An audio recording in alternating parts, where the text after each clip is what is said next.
जब माता सीता को रावण ले गया तब राम जी बहुत दुखी थे और वन में अकेले ही भटक रहे थे। तभी एक भक्त आया, नाम था हनुमान, जंगल में राम जी के सामने, और वो भक्ति में लीन हो गए। मैं माता सीता को ढूंढ कर लाऊंगा। उन्होंने जय श्री राम बोलकर समुद्र पार करने की छलांग लगाई और अपनी भक्ति के साथ इस विशाल सागर को पार किया। बाधाओं के बाद वो पहुंचे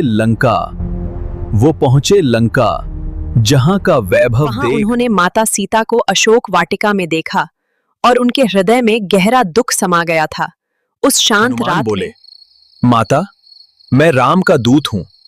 मैं आपके लिए प्रभु श्री राम का संदेश लेकर आया हूँ। रावण को गुस्सा आया और उसने पूंछ में आग लगवाई, क्योंकि वह उसकी शक्ति को चुनौती देना चाहता था और उसे अपमानित करना चाहता था। मुस्कुराए, अब देखो लंका का हाल, ये दृश्य देखो, लंका अब जल रही है, देखो सब कुछ नष्ट हो गया। पूरी लंका जल उठी और हर तरफ आग ही आग फैल गई है, जिससे सब कुछ राख हो रहा है। फिर हनुमान लौटे और बोले, प्रभु, माता मिल गई है।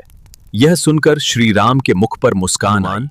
तुम मेरे सबसे बड़े भक्त हो, तुम सदा मेरे हृदय में निवास करते हो और मेरी भक्ति में समर्पित हो। हनुमान जी की बात सुनकर राम की आंखों में खुशी आ गई। उनकी भक्ति का भाव हृदय को छू गया। समय था लंका पर आक्रमण करने का और हम सब इस महान युद्ध के लिए पूरी तरह तैयार हैं। आज वानर सेना तैयार थी, हर कोई जय श्री राम बोल रहा था। ये युद्ध का समय अब आ चुका है मेरे भाइयों। हनुमान जी सबसे आगे खड़े थे, निडर और शक्तिशाली, तैयार युद्ध के मैदान में अपनी वीरता दिखाने के लिए। पर पुल बनाया गया जिसे राम सेतु कहा गया और यह पावन कार्य युगों युगों तक एक दिव्य गाथा के रूप में जीवित रहा। लंका पहुंच गई और युद्ध शुरू हुआ।